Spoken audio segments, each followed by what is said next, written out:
ഓട്ടം കാരണം എനിക്ക് ഫേസിലൊക്കെ ടാനൊക്കെ അടിച്ചായിരുന്നു. ഞാനിവിടെ വന്ന് ഫേസ് പാക്കും ചെയ്ത് അതുപോലെ ബോഡി ഫുള്ളും നമ്മൾ പാക്കൊക്കെ ഇട്ട്. ഹലോ ഗൈസ്, എല്ലാവർക്കും പുതിയൊരു വീഡിയോയിലേക്ക് സ്വാഗതം. അങ്ങനെ സോഷ്യൽ മീഡിയയിൽ നിറഞ്ഞു നിൽക്കുന്നത് വേറെ ആരുമല്ല, നമ്മുടെ രണാസുന തന്നെയാണ്. എന്തായാലും രണാസുനയുടെ ഒരു കിടിലൻ വീഡിയോ നമുക്കൊന്ന് കണ്ടിട്ട് വരാം. നമസ്കാരം, ഞാൻ രേണുസുതിയാണ്. ഞാനുള്ളത് നമ്മുടെ കിൻഡർ ഹോസ്പിറ്റലിലെ ഡോക്ടർ ഷമിദാസ് ആയുർവേദിക് ക്ലിനിക്കിലാണ്. അപ്പം എനിക്ക് ഈ ഷൂട്ടും തിരക്കൊക്കെ കാരണം ഈ ഓട്ടം കാരണം എനിക്ക് ഫേസിലൊക്കെ ടാനൊക്കെ അടിച്ചായിരുന്നു. ഞാനിവിടെ വന്ന് ഫേസ് പാക്കും ചെയ്ത് അതുപോലെ ബോഡി ഫുള്ളും നമ്മൾ പാക്കൊക്കെ ഇട്ട് നല്ല അടിപൊളിയായിട്ടുണ്ട്. റിസൾട്ട് അടിപൊളിയാണ്. നല്ല ഒരു എന്താ പറയുക, നമുക്ക് ബോഡിക്കും അതുപോലെ ഫേസിനും ഒക്കെ നല്ല തണുപ്പ് കിട്ടും. ഞാൻ ഭയങ്കര ഹാപ്പിയാണ്. So thank you so much. അപ്പൊ ഇതെന്താ സംഭവം എന്താന്ന് വെച്ച് കഴിഞ്ഞാൽ, നമുക്കറിയാം ഇപ്പോ ഉള്ള സെലിബ്രിറ്റീസിനെയൊക്കെ കൊളാബ് വഴി ഇതുപോലുള്ള ആയുർവേദ ഹോസ്പിറ്റലുകളിലേക്കൊക്കെ വിളിച്ചിട്ട് അവർക്ക് ഫ്രീ ആയിട്ട് ഇതുപോലെ ബോഡി മസാജും അങ്ങനെയൊക്കെ ഉള്ളത് ചെയ്തു കൊടുക്കും. അതൊരു പ്രൊമോഷനാണ്. കാരണം ഇതുപോലുള്ള സെലിബ്രിറ്റീസിനെയൊക്കെ വിളിച്ചിട്ട് അവർക്കൊക്കെ വെറുതെ ഇതുപോലുള്ള മസാജും കാര്യങ്ങളൊക്കെ ചെയ്തു കൊടുക്കും. പകരം ഇതൊരു പ്രൊമോഷൻ പോലെ അവർ ചെയ്യണം. അങ്ങനെ രേണുസുതിയും പോയിട്ട് ഒരു ആയുർവേദ ഹോസ്പിറ്റലിൽ പോയിട്ട് ബോഡിയൊക്കെ നന്നായിട്ട് അങ്ങോട്ട് മസാജ് ചെയ്ത് ഉഴിഞ്ഞ് നല്ലോണം ഒക്കെ ഒന്ന് കുളിപ്പിച്ചെടുത്തിട്ടുണ്ട് കേട്ടോ. എന്തായാലും കൊള്ളാം. സ്വയമേ കുളിക്കാറില്ലെന്നാണ് രേണുസുതി ബിഗ് ബോസിൽ നിന്നപ്പോൾ നമ്മൾ മനസ്സിലാക്കിയിട്ടുള്ളത്. എന്തായാലും കൊള്ളാം കേട്ടോ. അപ്പോൾ ഈ ഒരു നീരാട്ടൊക്കെ കഴിഞ്ഞിട്ടാണ് നമ്മുടെ രേണുസുതി അങ്ങോട്ട് ദുബായിലേക്ക് പോയിരിക്കുന്നത്. റാസൽ ഖൈമയോ അവിടെ എവിടെയോ ഒരു ബാറിന്റെ ഉദ്ഘാടനത്തിന് വേണ്ടിയിട്ടാണ് നമ്മുടെ സ്വന്തം രണാസുന ദുബായിലേക്ക് പോയിരിക്കുന്നത്. എന്തായാലും നമുക്ക് അതിന്റെ കുറച്ച് വിശേഷങ്ങൾ കാണാം. നേരത്തെ വന്ന് കിടക്കണോ? ഇപ്പൊ എത്തിയതേ ഉള്ളൂ. സുഖാണോ? എങ്ങോട്ടാ? ഏത് വിദേശ രാജ്യത്ത്? ദുബായ്. Ras al Khaimah. അവിടെ എന്താ പരിപാടി? അവിടെ നമ്മുടെ ചെമ്പരത്തി റെസ്റ്റോ ബാറിന്റെ ഇനോഗ്രേഷൻ ആണ് ആള്. എത്ര ദിവസത്തേക്ക്? ഞാന് 2-ാം തീയതി തിരിച്ചു വരും. ദുബായില് മിസൈലും വെടിവെപ്പൊക്കെ അങ്ങനെ പറഞ്ഞു. പേടിപ്പിക്കാതെ. പേടിയുണ്ടോ? ഇത്തവണ പോകുമ്പോ ഇച്ചിരി പേടിയാ. ഞാൻ ടിക്കറ്റ് വരാത്തപ്പോ ഞാൻ അടുത്ത് ഇനിയിപ്പം വരത്തില്ലെന്നൊക്കെ ആലോചിച്ച് സന്തോഷമായിട്ട് പെട്ടെന്ന് ടിക്കറ്റ് വന്നു. എന്തായാലും കുഴപ്പമില്ല. അമ്മ പോവാണേ. ടാറ്റ. നമ്മുടെ ബാഗ് എടുത്തു തരുമോ?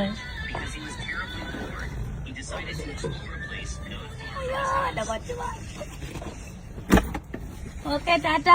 ഉമ്മ ഇങ്ങോട്ട് നോക്ക്.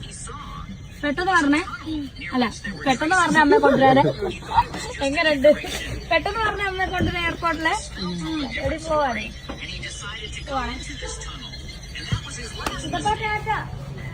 അപ്പൊ എല്ലാരും കണ്ടല്ലോ, നമ്മുടെ രേണുസുതി അങ്ങനെ ദുബായ് യാത്രയ്ക്ക് ഒരുങ്ങി എയർപോർട്ടിലെത്തിയ സമയത്ത് എനിക്ക് തോന്നുന്നു ഒന്നല്ലെങ്കിൽ രാത്രി എത്തിയിട്ടുണ്ടാവും, അല്ലെങ്കിൽ വെളുപ്പിനെയാണ് എത്തിയിരിക്കുന്നത്. ആ ഒരു സമയത്ത് തന്നെ അവിടെ മീഡിയക്കാരൊക്കെ ഓൾറെഡി അവിടെ എത്തിക്കഴിഞ്ഞു.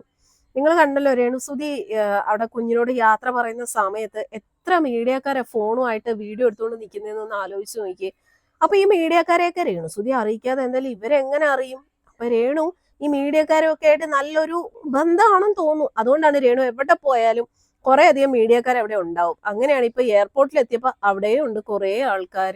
ഒരു ബാറിന്റെ ഉദ്ഘാടനത്തിന് വേണ്ടിയിട്ടാണ് പോകുന്നത്. 13 ദിവസത്തെ മറ്റോ ഒരു പ്രൊമോഷനും പരിപാടിയൊക്കെയാണ്. ഇനി 2-ാം തീയതിയാണ് തിരിച്ചു വരുന്നതെന്നാണ് രേണുസുതി പറയുന്നത്. പോകുന്ന സമയത്ത് ആ കുഞ്ഞിനോട് യാത്ര പറഞ്ഞപ്പോ ആ കുഞ്ഞിന്റെ മുഖഭാവം നിങ്ങൾ ശ്രദ്ധിച്ചോ?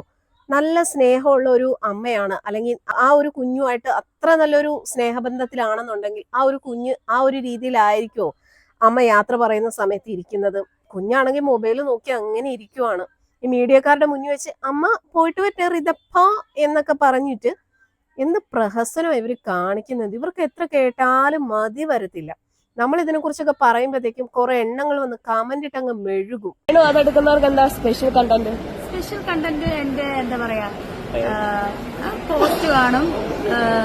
സ്പെഷ്യലായിട്ട് എന്താ പറയാ, ഇൻസ്റ്റയിൽ ഇടാത്ത പോസ്റ്റുകൾ കാണും, ചിലപ്പോൾ സ്റ്റോറി കാണും, റീല് കാണും. പക്ഷെ അത് സ്പെഷ്യലായിട്ട് ഇടേണ്ട കാര്യമില്ല. മറ്റവന്മാരെ എടുത്തിട്ട് സ്ക്രീൻഷോട്ട് എടുത്ത് പുറത്ത് വിടും. എന്ത് സ്പെഷ്യൽ എക്സിബിഷൻ എടുത്തത് ഇപ്പൊ പെണ്ണുങ്ങളുണ്ടോ? ഉണ്ട്. ഒറിജിനൽ അടിയുന്ന പെണ്ണുങ്ങളുണ്ട്. ഇപ്പത്തെ എമൗണ്ട് എത്രയാ? 199. കൂട്ടാൻ പ്ലാൻ ഉണ്ടോ? എത്രയാവും? അപ്പൊ എന്തായാലും മീഡിയക്കാരെ രേണുവിന്റെ അടുത്ത് ചോദിക്കുന്നു, രേണുവിന്റെ സബ്സ്ക്രിപ്ഷൻ ചെയ്തിട്ടുണ്ടല്ലോ, അതിൽ എന്താണ് കണ്ടന്റ് എന്ന് ചോദിച്ചപ്പോ രേണു പറയുന്നു, അതില് കുറച്ച് എക്സ്ക്ലൂസീവ് ആയിട്ടുള്ള പോസ്റ്റുകള്, റീൽസുകള്, ഫോട്ടോസ്, സ്റ്റോറീസ് അതൊക്കെയാണ് ഇടുന്നത്.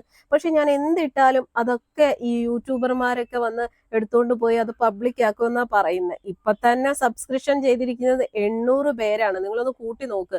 199 രൂപയാണ് രേണുവിന്റെ സബ്സ്ക്രിപ്ഷൻ എടുക്കുന്നതിന് വേണ്ടിയിട്ട്. ആ 199 രൂപ വെച്ച് 800 പേരെന്ന് പറയുമ്പോൾ എത്ര രൂപയായിട്ടുണ്ടെന്നൊന്ന് കണക്ക് കൂട്ടി നോക്കണം. ഏതൊക്കെ യൂട്യൂബർമാര് രേണുവിന്റെ സബ്സ്ക്രിപ്ഷൻ എടുത്തിട്ടുണ്ടെന്നാണ് രേണു പറയുന്നത്. നമുക്ക് ആർക്കും അതിനെ കുറിച്ച് അറിയില്ല കേട്ടോ. സത്യം പറഞ്ഞു കഴിഞ്ഞാൽ ഈ അപരാധം കാണാൻ വേണ്ടിയിട്ട് ആരാടെ പൈസ മുടക്കി പോയിരിക്കുന്നത്? ആ പൈസ ഉണ്ടെങ്കിൽ ഈ 199 രൂപ ഉണ്ടെങ്കിൽ നമുക്ക് എന്തൊക്കെ കാര്യങ്ങൾ ചെയ്യാം. എത്ര ദിവസം പാല് മേടിച്ച് ചായ കുടിക്കാം.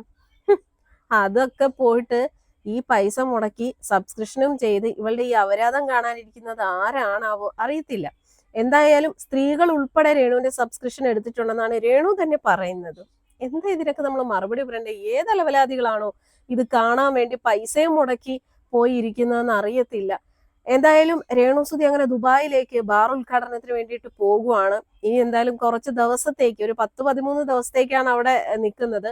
അത്രയും ദിവസത്തേക്ക് സോഷ്യൽ മീഡിയയിൽ ഒരു സമാധാനം ഉണ്ടാവും. കാരണം ഇനിയിപ്പോ അവിടെ നിന്നുള്ള വീഡിയോസ് ഒക്കെ എടുത്തിട്ടാലേ ഉള്ളൂ. അല്ലാത്ത പക്ഷം സോഷ്യൽ മീഡിയയിൽ ഒരു സമാധാനം ഉണ്ടാവും. ഏത് നേരവും രേണുവിന്റെ വീഡിയോസ് ആണ്.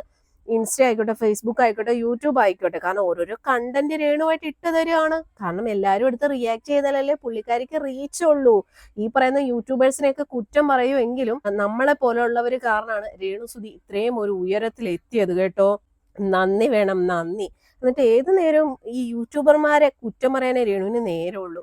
ഞങ്ങളെ പോലുള്ളവർ കാരണമാണ് ഇത്രയും അവസരങ്ങളൊക്കെ കിട്ടി ഇപ്പൊ ഇത്രയും വലിയൊരു സെലിബ്രിറ്റി ആയിട്ട് നിൽക്കുന്നതും ദുബായിലേക്കും അവിടേക്കും ഇവിടേക്കും ഒക്കെ പോകുന്നത്. ഇപ്പം അതത്ര വലിയ സംഭവമാണെന്നൊന്നുമില്ല. പക്ഷെ എങ്കിൽ പോലും നമ്മൾ സബ് ചെയ്യുന്നതിനകത്ത് കയറിയിട്ട് അത് സ്ക്രീൻഷോട്ട് എടുത്ത് അത് അങ്ങനെ വിവാദമാക്കാന്ന് പറഞ്ഞാൽ അത് അവന്മാർ എടുത്തോട്ടെ. ഇനിയിപ്പോ എത്ര ഇനോഗ്രേഷൻ ബുക്ക് ചെയ്തിട്ടുണ്ട്?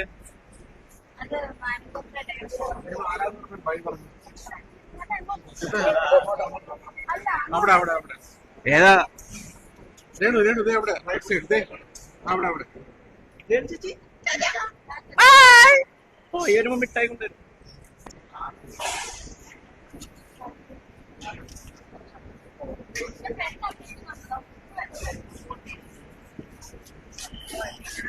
രേണു ഇനി പുതിയ ആൽബം അല്ല ഷൂട്ട് ഉടനെ ഉണ്ട് വന്നോടനെ ഉണ്ട് പുതിയ ആൽബം.